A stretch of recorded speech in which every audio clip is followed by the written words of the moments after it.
Alunos e alunas da classe de adultos da Escola Bíblica Dominical, quero saudá-los com a paz do Senhor. A partir dessa aula, iniciaremos o terceiro e maior bloco de lições desse trimestre. Serão 7 aulas nas quais estudaremos acerca dos dons ministeriais que identificam uma diversidade enorme de funções, ofícios e atividade de homens chamados por Deus e designados pela igreja local para operacionalizarem os serviços ou ministérios. Segundo o que lemos em Efésios 4:12, os dons ministeriais são indispensáveis para o aperfeiçoamento dos santos, para a obra do ministério, para a edificação do corpo de Cristo. O texto básico para a referência do estudo, ou do nosso estudo nesse trimestre, é o capítulo 4 da Epístola de Paulo aos Efésios.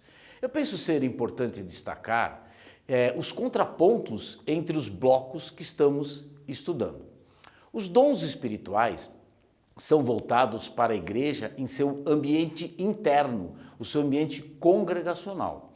Nesse ambiente deve fluir com abundância as manifestações sobrenaturais, no falar em línguas, ou falar em línguas estranhas, em profecias e interpretações, em dons de curar e outros carismas.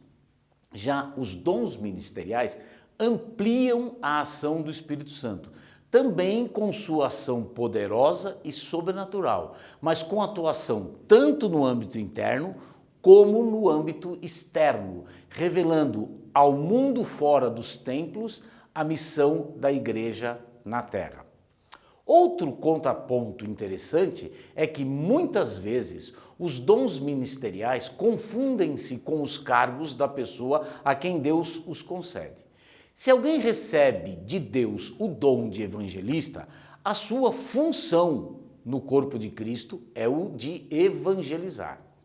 É bom lembrar que é Deus quem concede os dons a membros da igreja. Como diz o comentarista, os capacita para serem homens dons de grande utilidade para a igreja. Por isso, o apóstolo Paulo diz em Efésios 4:11, ele mesmo deu uns para apóstolos, outros para profetas, outros para evangelistas e outros para pastores e doutores. A expressão ele mesmo deu indica que o dom precede o ofício. Observe o que diz Daniel G. no seu livro Os Dons do Mistério de Cristo. Se ele concedeu, está fora de dúvida não poder haver ministério devidamente ordenado sem o seu dom. Para estudarmos esse bloco de dons ministeriais, temos que nos desprender da confusão que a nossa tradição acabou deixando acontecer. E onde reside a tal confusão que temos hoje em dia? Eu explico. Na Assembleia de Deus, temos tradicionalmente os seguintes cargos que chamamos de ministeriais: diácono, presbítero, evangelista e pastor. É do senso comum tratar tais cargos ministeriais como uma espécie de carreira ministerial, como se elas parecessem com carreiras do mundo dos negócios. Assim, o cargo de entrada seria o de diácono, o cargo seguinte é o de presbítero, depois o de evangelista e depois o de pastor. No nosso jeito de ser, a percepção geral é de que um cargo sucede ao outro e cada novo cargo é superior ao cargo anterior. Tanto isso é verdade que muitos se entristecem por permanecerem no seu cargo por longos anos e nunca serem vistos para um cargo ministerial de maior relevância. Mas isso é um lamentável equívoco. Para estudarmos os dons ministeriais, precisamos tirar da nossa mente essa ideia de cargos e abraçarmos a visão de serviço. Algumas igrejas ou lugares precisam de um dom, por exemplo, o de evangelista. E algumas igrejas ou lugares precisam de outro dom, como o de pastor ou o de mestre. Absolutamente nada dentro do serviço cristão é deixado ao critério do julgamento humano. Os próprios apóstolos não tinham a permissão de escolher o seu lugar para prestar um serviço, como nós vemos lá em Atos 16, 7 e 8. Portanto, é a necessidade vista por Deus que, então, nos dará dons a homens ou mulheres para realizarmos os serviços necessários. Uma igreja grande como a Assembleia de Deus em Curitiba precisa que Deus dê vários homens com dons ministeriais para que sirvam como diácono, pastor, evangelista, presbítero, mestres e doutores. Mas para que tais dons sejam utilizados para servir a igreja, não para ostentarem um cargo ministerial que lhes servirá mais de status do que de utilidade a esse serviço da igreja. Bem, concluído esse esclarecimento geral sobre os dons ministeriais, vamos ao estudo da aula de hoje. Estudaremos a lição 6, que tem por título o Ministério de Apóstolo.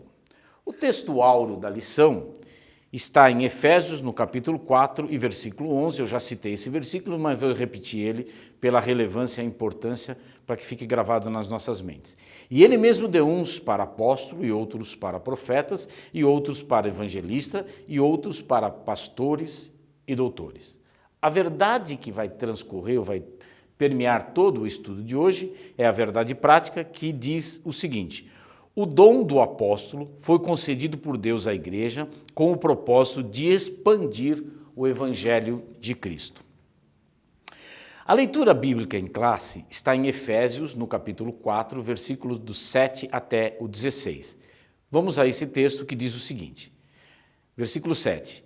Mas a graça foi dada a cada um de nós segundo a medida do dom de Cristo. Pelo que diz, subindo ao alto, levou cativo ao cativeiro e deu dons aos homens. Ora, isto ele subiu, que é, senão que também antes tinha descido às partes mais baixas da terra. Aquele que desceu é também o mesmo que subiu acima de todos os céus para cumprir todas as coisas. E ele mesmo deu uns para apóstolo, outros para profetas, e outros para evangelistas, e outros para pastores e doutores, querendo o aperfeiçoamento dos santos para a obra do ministério, para a edificação do corpo de Cristo, até que todos cheguemos à unidade da fé e ao conhecimento do Filho de Deus, o varão perfeito, à medida da estatura completa de Cristo, para que não sejamos mais meninos inconstantes, levados por todo o vento de doutrina, pelo engano dos homens que, com astúcia, enganam fraudulosamente.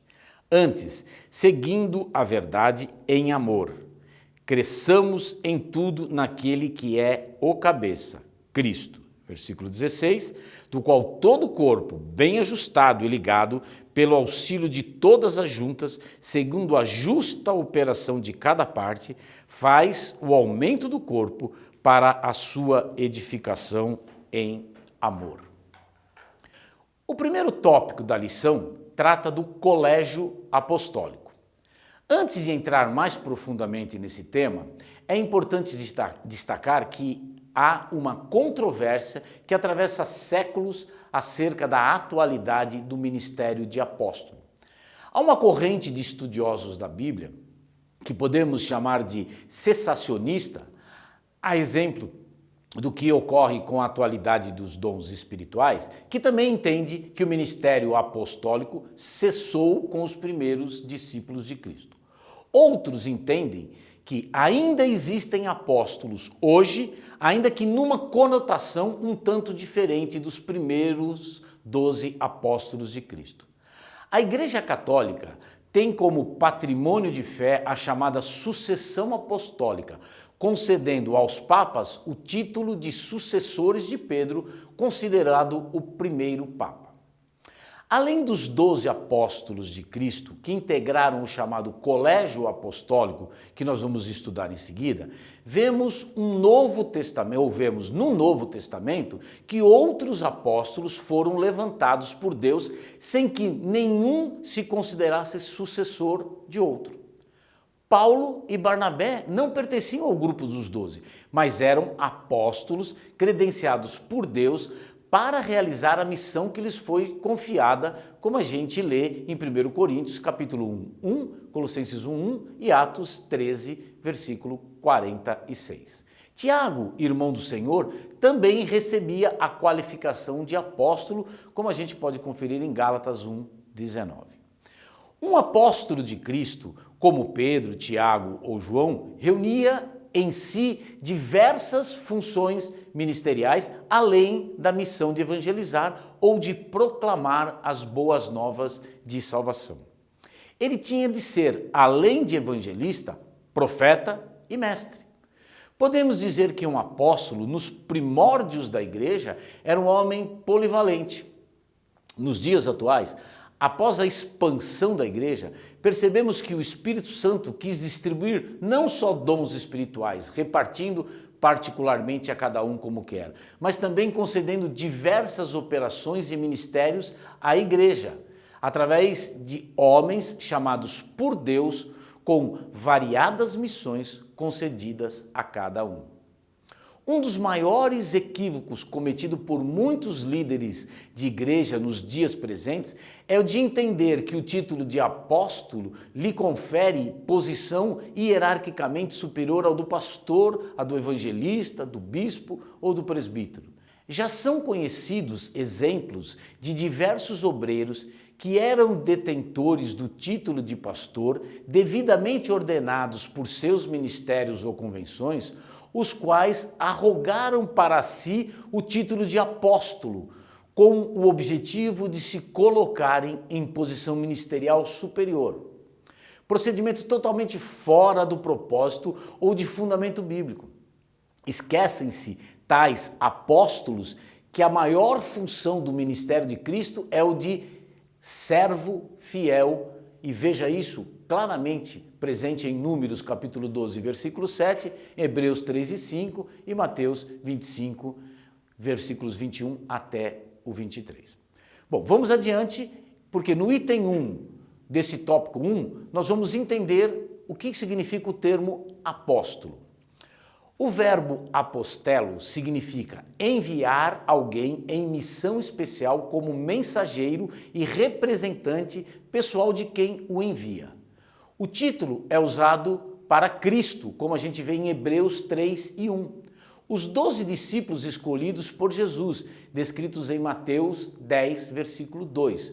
O apóstolo Paulo, conforme vemos em Romanos 1:1, 2 Coríntios 1 e Gálatas 1:1, e outros homens de Deus, como pode ser conferido em Atos 14, Romanos 16, Gálatas 1, Tessalonicenses 2 e tantos outros.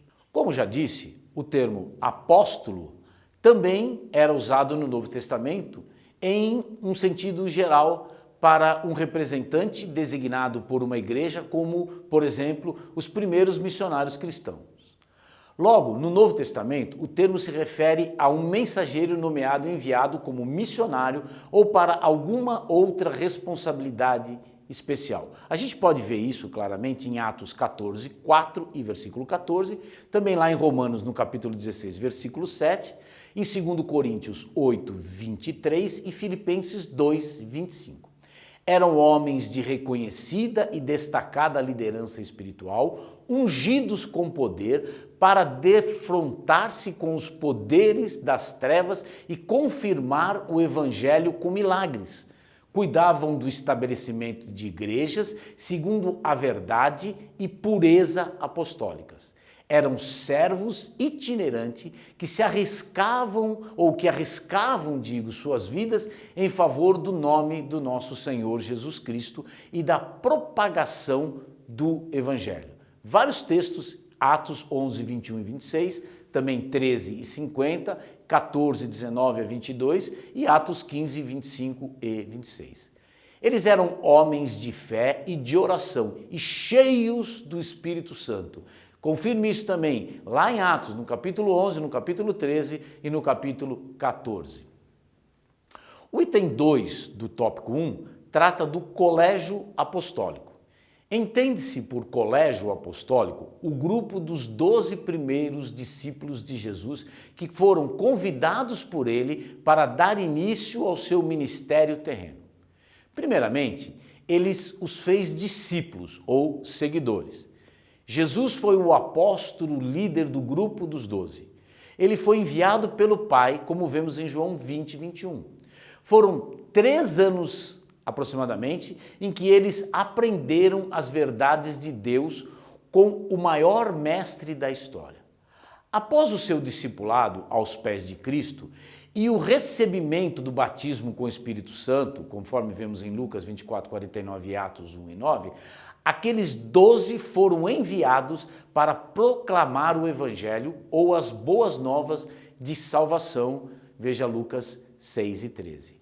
Eles constituíram a base ministerial para o crescimento, o desenvolvimento e a expansão do reino de Deus e da Igreja de Cristo por todo o mundo. O ministério de apóstolo, nesse sentido restrito, é exclusivo e dele não há repetição. Os apóstolos originais do Novo Testamento não têm sucessores. Pedro recomendou que os 12 tivessem um ministério e supervisões especiais. Veja isso em Atos 2, versículos 20, 25 e 26. Provavelmente tendo em mente a promessa de que eles futuramente julgariam ou governariam as 12 tribos de Israel, como lemos em Mateus 19, 28. Sendo assim, nenhum apóstolo foi escolhido depois de Matias para estar entre os 12. Stanley Horton, no seu livro A Doutrina do Espírito Santo no Antigo e no Novo Testamento, publicado pela CPAD, é esse livro aqui, que eu já mostrei algumas vezes aqui, ele ressalta que para esse colégio apostólico, formado pelos 12, não foram nomeados substituto quando estes foram martirizados.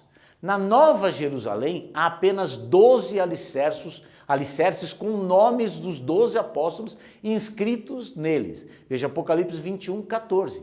Os 12, portanto, eram um grupo limitado e realizavam uma função especial na pregação, no ensino e no estabelecimento da igreja, além de testificar da ressurreição de Cristo com poder. Ninguém mais pode ser um apóstolo no sentido em que eles foram, conclui Stanley Horton. No item 3 deste tópico 1, vamos entender a singularidade desses 12 integrantes do colégio apostólico e a razão pela qual se pode afirmar que nenhum outro os sucedeu nessa importante missão de iniciar a Igreja de Cristo. A característica fundamental do apóstolo é ser alguém que tem uma missão a cumprir, enviado por quem tem autoridade espiritual para enviar. Em seu discipulado, os 12 apóstolos foram preparados para o cumprimento da missão mais importante que um mortal poderia receber: serem embaixadores do reino de Deus. Não poderiam ser pessoas desprovidas de qualificações especiais. Eram homens comuns, humanamente detentores de virtudes e defeitos, mas tiveram um treinamento aos pés do mestre dos mestres e demonstraram possuir algumas qualidades especiais que vamos destacar a seguir. Primeira, foram chamados por Jesus.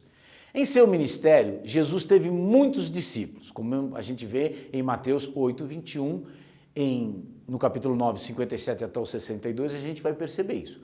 Mas, para cumprir a grande missão, Jesus selecionou apenas 12 e lhes deu credenciais e poder para se tornarem apóstolos. Em Mateus 10, 1, parte A do versículo, ele diz assim: e chamando a si os seus 12 discípulos, tarará, tarará. Lucas anotou a eleição dos 12 dentre muitos outros. Olha que informação importante que encontramos em Lucas 6,12. Após passar uma noite inteira de oração a Deus, Jesus chamou a si os seus discípulos e escolheu 12 deles, a quem deu o nome de apóstolos. Segundo, receberam autoridade espiritual. Jesus deu-lhes autoridade sobre os espíritos imundos para os expulsarem e para curarem toda sorte de doença e enfermidades, como podemos ver em Mateus 10:1 e Marcos 3:15. Inicialmente, essa autoridade foi concedida aos 12. E na grande comissão, além de mandar que os seus discípulos pregassem o evangelho por todo o mundo, a toda criatura, disse que os sinais e maravilhas haveriam de seguir a todos os que nele crescem. Não apenas aos 12, mas aos que crerem, ou seja, a todos os seus discípulos, como vemos em Marcos 16, versículos 17 e 18. É importante destacar que os 12 receberam dons sobrenaturais, antes que o Espírito Santo os colocasse à disposição da igreja, algo também necessário para os dias atuais. E 3, tinham delegação de Cristo. Os 12 apóstolos não foram apenas enviados, mas tiveram um mandato especial. Jesus lhes disse-lhes, pois, Jesus, outra vez, Pai seja convosco. Assim como o Pai me enviou, eu também vos envio a vós. E, havendo dito isto, assoprou sobre eles e disse, recebei o Espírito Santo. A autoridade delegada aos apóstolos foi tão grande que eles tinham poder para perdoar pecados ou retê-los. Jesus os enviou do mesmo modo como ele fora enviado pelo Pai, como vemos em João 20, 21 até o versículo 23. Podemos imaginar o que os 12 sentiram ao ouvir aquelas palavras.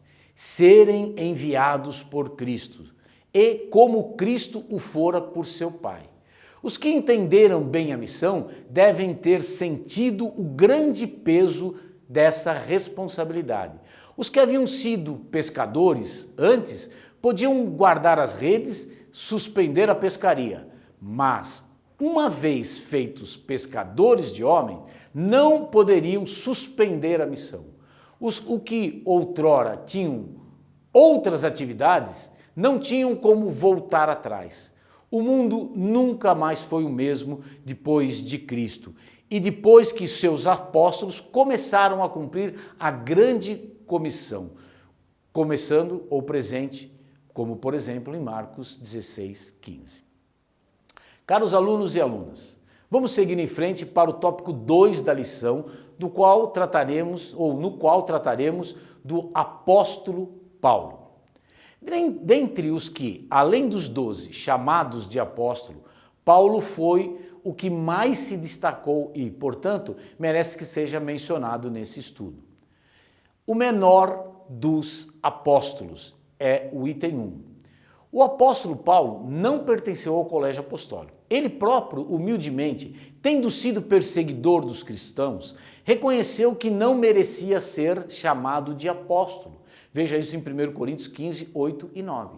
Sua conversão dramática, no caminho de Damasco, revela quão imensurável e incompreensível a lógica humana, a misericórdia e o amor de Deus. Segundo, Paulo foi o maior dos teólogos. Mesmo considerando-se o menor dos apóstolos, Paulo revelou-se um grande servo de Deus. Algumas qualidades e atividades podem ser destacadas na vida do apóstolo. Podemos ser chamado, de o maior dos teólogos do cristianismo, do qual podemos destacar. Primeiro, ele foi chamado por Deus. Em 1 Coríntios 1:1, nós lemos, Paulo, chamado pela vontade de Deus para ser apóstolo de Jesus Cristo, e o irmão Sóstenes. Textos similares aparecem no início da carta aos Coríntios e no início da carta aos Gálatas. Os 12 foram chamados por Jesus de maneira bem natural e espontânea, como vemos em Mateus 4, 18, 19, 21 e 22. E eles o seguiram também de maneira espontânea. O chamado de Paulo foi bem diferente. A caminho de Damasco, com ordens dos sacerdotes para prender os cristãos foi interrompido por Jesus de maneira sobrenatural e impactante. Derrubado ao chão, Paulo teve o chamado de Deus de forma tão dramática que caiu ouvindo a potente voz do Senhor que o abatera em seu orgulho e presunção quando julgava estar fazendo a vontade de Deus no zelo do judaísmo. Veja Atos, capítulo 9, versículo 4, Atos 22, 7 e também Atos 9, 10 até o 19. Deus tem os seus caminhos e suas maneiras de agir. Às vezes, muito estranha, conforme nós podemos ver em Isaías 28, 21, por exemplo. Diante de um chamado tão singular e diferente dos demais apóstolos, Paulo tinha razões em dizer que era chamado pela vontade de Deus e não dos homens. Até seu nome foi mudado de Saulo, do hebraico Shaul, que significa o que foi pedido, para Paulo, do grego Paulus, que significa baixo, pequeno, humilde, após ser convocado pelo Espírito Santo para ser enviado para a missão. Veja isso em Atos capítulo 18, capítulo 13, versículo 8. 2. Paulo teve experiências com Deus. Um verdadeiro apóstolo é homem que deve ter comunhão e experiência com Deus. Paulo, não obstante não ter convivido com Jesus como os demais apóstolos, teve experiências espirituais que os outros não tiveram. E essas experiências fortaleceram sua vida espiritual e solidificaram o seu relacionamento com Cristo. Ele diz em 1 Coríntios 12, 1 que teve visões e revelações do Senhor. E com bastante modéstia, falando na terceira pessoa, diz que foi arrebatado ao terceiro céu e ouviu palavras inefáveis que ao homem não é lícito falar, como vemos nos versículos 2 a 4 de 1 Coríntios, capítulo 12. Que palavras foram essas que só Deus e Paulo sabem? É uma boa pergunta para fazermos para Paulo na eternidade. 3. Paulo era um homem de grande cultura, desmistificando a crença ou a doutrina de que Deus só usa pessoas de pouca instrução. O exemplo de Paulo é bem marcante. Era homem de alto conhecimento bíblico e teológico, discípulo de Gamaliel, um dos mestres do judaísmo, como está registrado em Atos capítulo 22, versículo 3. Paulo era um intelectual poliglota. Falava hebraico, por ser judeu, e fariseu. Veja Atos 22, 2. Por ser cidadão romano, falava latim. Ver isso em Atos 22, 25. Suas epístolas foram escritas em grego, o que dá a entender que, sendo um homem culto de sua época, falava a língua helérica e, como judeu zeloso, certamente falava o aramaico, que era a língua usual no meio dos intelectuais da sua época. Em sua soberania e segundo seus propósitos divinos, Jesus resolveu contrariar a lógica humana e chamar um perseguidor do evangelho para ser salvo e fazer dele um apóstolo dos mais destacados entre os que quis escolher.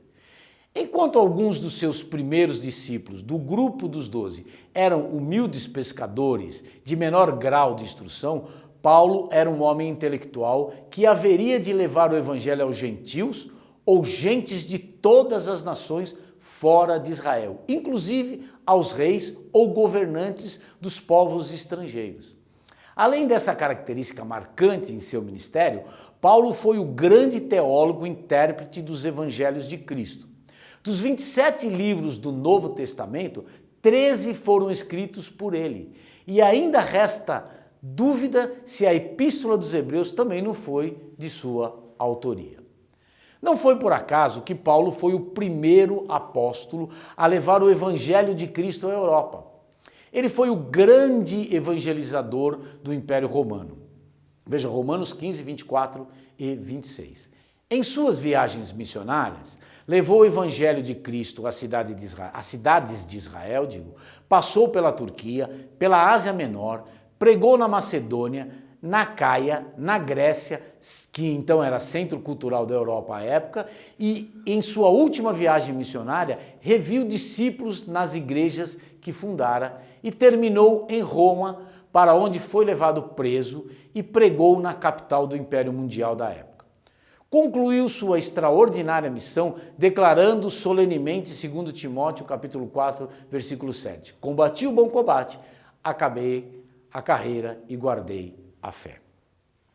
O último tópico da lição trata da apostolacidade atual. E vamos procurar responder a seguinte pergunta, que é o item 1 desse tópico 3. Ainda há apóstolos? Outras perguntas ainda poderiam ser acrescentadas a esse item. O ministério apostólico, nos moldes dos 12, continua hoje? Existe uma sucessão apostólica? O pastor Elinaldo Renovato, comentarista da lição, ensina que há interpretações diversas. Preferimos analisar o tema com humildade e respeito ao que nos revela a palavra de Deus. E, para efeito de compreensão do assunto, categorizaremos o ministério apostólico em dois aspectos, no sentido espiritual e no sentido geral, conclui o pastor Elinaldo Renovato. No sentido especial, aplica-se a esse sentido especial o que já dissemos quando falamos do colégio apostólico, ou seja, os 12 discípulos foram selecionados por Jesus e enviados como apóstolos para dar início à grande comissão de Marcos 16:15. Apóstolos como eles não existem mais. Eles eram apóstolos no sentido estrito da palavra e nas circunstâncias em que foram chamados e enviados por Jesus. Já no sentido geral, eu ressaltei o envio dos 70 discípulos que, sendo enviados de 2 em 2, cumpriram o papel de apóstolos. Mas, além deles, o Novo Testamento também cita alguns exemplos de apóstolos, como Paulo, que se considerou a si mesmo o menor dos apóstolos, por ser perseguidor da igreja de Cristo. Ele viu a Jesus Cristo. Ele também vemos Barnabé, que também foi reconhecido como apóstolo em Atos 14:4. Havia outros apóstolos a que Paulo se referia em sua carta aos Romanos, no capítulo 16, versículo 7, e em outras epístolas, como Gálatas 1:19 e 1 Tessalonicenses 2:6 e 7. Portanto, apóstolos, no sentido geral, continuam sendo essenciais para o propósito de Deus na igreja. Se as igrejas cessarem de enviar pessoas assim, cheias do Espírito Santo, a propagação em todo o mundo ficará estagnada. Por outro lado, enquanto a igreja enviar tais pessoas, cumprirá a sua tarefa missionária e permanecerá fiel à grande comissão do Senhor, como vemos em Mateus 28:18-20. Para tanto, devemos observar os seguintes aspectos. Primeiro, a liderança dos apóstolos. Segundo o comentário da Bíblia de Estudo Pentecostal, os apóstolos eram homens de reconhecida e destacada liderança espiritual, ungidos com poder para defrontar-se com os poderes das trevas e confirmar o evangelho com milagres. Cuidavam do estabelecimento de igrejas segundo a verdade e pureza apostólicas.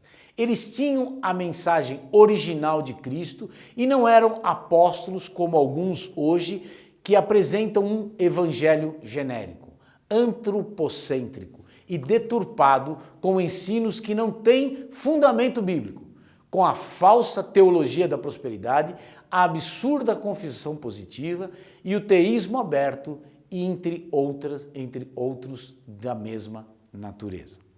2. A itinerância dos apóstolos. Diz a Bíblia de Estudo Pentecostal, que é essa Bíblia aqui, que também tem lá na CPAD e foi publicada pela CPAD, abre aspas, eram servos itinerantes que arriscavam suas vidas em favor do nome do nosso Senhor Jesus Cristo e da propagação do Evangelho, como a gente vê em vários textos no livro de Atos.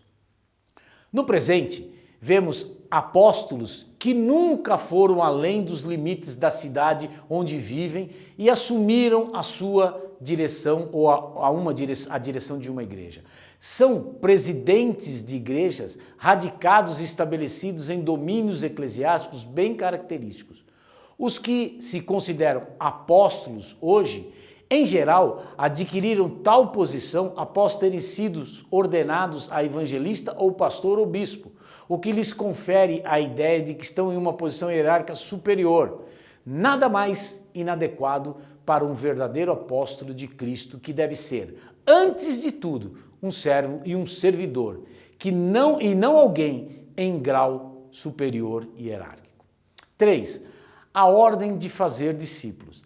A expressão, ensinai todas as nações, no texto bíblico original de Mateus 28, 19, escrito em grego, tem o sentido de fazer discípulo. A tradução mais apropriada seria: ide, fazei discípulos em todas as nações. O propósito da grande comissão é fazer discípulos que observarão os mandamentos de Cristo. Este é o único imperativo direto no texto original desse versículo. De modo mais didático e direto, lemos na Bíblia de Estudo palavra-chave sobre o versículo de Mateus 28, 19, onde a palavra grega mateteu, traduzida como discípulo, na forma intransitiva, significa tornar-se um aluno, e na forma transitiva, ser discípulo, inscrever-se como estudante, ser discípulo, instruir, ensinar. O termo correlato, matetes, discípulo, tem o mesmo sentido de ser discípulo de alguém. Veja Mateus 27, 57. Treinar como discípulo, ensinar, instruir, por exemplo, a grande comissão de Mateus 26 e 19. Veja também Mateus 13, 52 e Atos 14, 21, onde esses termos são usados. Por fim, o item 3 desse último tópico, ou o tópico 3, fala do ministério apostólico atual. Como já apontamos, há passagens no Novo Testamento em que outras pessoas, além dos 12 e de Paulo, parecem ter sido chamados de apóstolos, a saber, Tiago, Apolo, Barnabé, Silas, Timóteo, Andrônico, Júnias, Epafrodito e irmãos chamados apóstolos das igrejas. Importa saber que o sentido em que a palavra apóstolo foi empregada nesses casos difere do sentido em que é empregada quando referida a Paulo e aos 12. O sentido de apóstolo, no caso dos que não foram testemunhas da ressurreição de Cristo, nem chamados para lançarem os fundamentos da igreja cristã, é mais amplo. Entende-se por enviados, mensageiros, representantes, missionários, pessoas designadas pela igreja a cumprir uma missão. Como demonstrado, o ministério dos 12 ou do colégio apostólico não se repete. Nenhum dos 70, nem qualquer dos apóstolos da igreja primitiva ou dos tempos antigos, modernos, atuais ou futuros, jamais terá o seu nome nos fundamentos da Nova Jerusalém. Aqueles 12 foram únicos, não há sucessão apostólica, como entende a Igreja Católica. Referindo-se aos apóstolos de Jesus, no sentido especial, a Bíblia de Estudo Pentecostal diz: o ministério de apóstolo, nesse sentido, restrito, é exclusivo e dele não há repetição. Os apóstolos originais do Novo Testamento não têm sucessores. Atualmente, o que podemos ver como ministério de caráter apostólico, eu digo caráter apostólico, é o trabalho dos missionários, quando são enviados para desbravar ou fundar campos em países de povos não alcançados pelo Evangelho de Cristo. Se um missionário vai assumir um trabalho que já está estabelecido, cujas bases e desenvolvimento deveram-se ao esforço de outros companheiros, não pode dizer que fez um trabalho de apóstolo, e sim de pastor ou evangelista. Paulo ensina que Jesus, depois de subir ao alto e levar cativo o cativeiro, deu dons aos homens. Observando o texto bíblico de Efésios 4:11, lemos: "E ele mesmo deu a uns para apóstolos, outros para profetas, outros para evangelistas, e outros para pastores e doutores, querendo o aperfeiçoamento dos santos para a obra do ministério, para a edificação do corpo de Cristo." Esses homens dons concedidos por Deus aos seus ofícios, ou ministérios, têm por finalidade alcançar a unidade do Espírito, como a gente vê em Efésios 4:3, e visa o aperfeiçoamento dos santos para a obra do ministério e a edificação do corpo de Cristo. Dessa forma, se existe atualidade para os ofícios de profetas, evangelistas e doutores ou mestres, por que não deveria haver atualidade para o ofício do apóstolo? Sem dúvida alguma, o ministério de caráter apostólico deve ser desenvolvido na atualidade, ao lado dos demais ministérios indispensáveis à unidade e à edificação do corpo de Cristo. Homens como John Wesley, William Carey, cognominado pai das missões modernas, Adoniram Judson, Hudson Taylor, Moody, George Miller, Smith Wigglesworth, Gunnar Wingre, Daniel Berg e tantos outros, em tempos mais recentes, podem ser considerados verdadeiros apóstolos de Jesus. São homens que expuseram suas vidas para levar a mensagem do Evangelho ou do Evangelho aos mais longínquos lugares do mundo. Todavia, há um número crescente de igrejas neopentecostais que exibem o termo Igreja Apostólica, em referência à submissão ao apostolado que os seus líderes arrogam ter recebido do próprio Deus, com base em revelações subjetivas que experienciaram. Não advogam o apostolado da mesma forma que a Igreja Católica em seu sistema papal, sucessão ininterrupta do apostolado de Cristo, mas como novos apóstolos de Jesus Cristo, laureados com revelações, como se Deus, durante todo o tempo, houvesse encoberto da Igreja e só agora esses apóstolos possuíssem o saber oculto que trará a salvação dos povos. Os maiores influenciadores do movimento apostólico no Brasil foram Peter Wagner e Rony Chaves.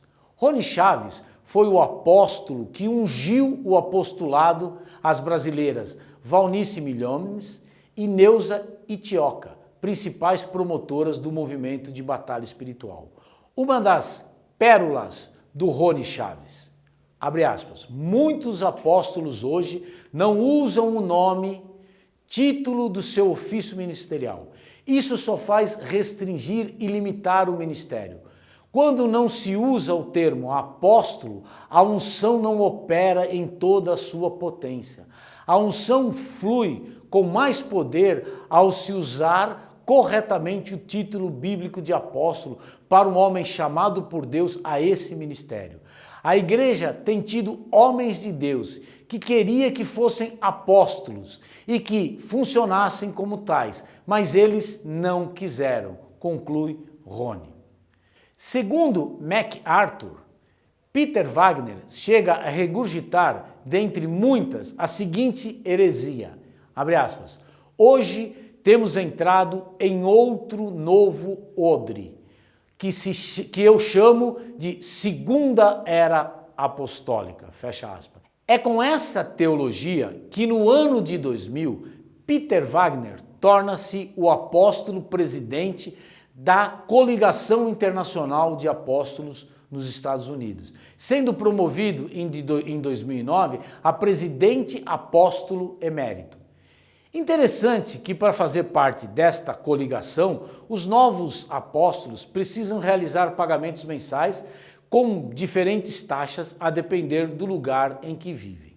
O Brasil conta com o Conselho Apostólico Brasileiro, a Coalizão Apostólica Profética Brasileira e o Projeto Transformação Brasil, além das redes apostólicas. Tudo isso não passa de um amontoado de heresias que devemos ter o cuidado de rejeitar, pois não encontram base bíblica sustentável, não passando de doutrina de homens.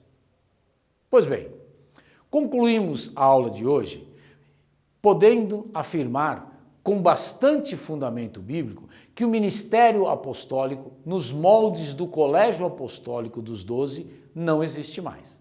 Porém, o ministério de caráter apostólico, desenvolvido por missionários e evangelizadores, com a finalidade de estabelecer igrejas em diversos lugares, é perfeitamente atual. Velhos pastores que, nos primórdios da evangelização do país, andaram a pé no lombo de jumentos ou de cavalos, de canoas ou jangadas ou barcos, muitas vezes não tendo lugar certo para pousar, também podem ser considerados apóstolos modernos, ainda que seus cargos fossem de pastores ou de evangelistas. Nos dias atuais, também há homens e mulheres de Deus arriscando suas vidas em países inimigos do Evangelho. São verdadeiros apóstolos da Igreja de Cristo. Que Deus vos abençoe em Cristo Jesus e até a próxima aula, se Ele assim nos permitir.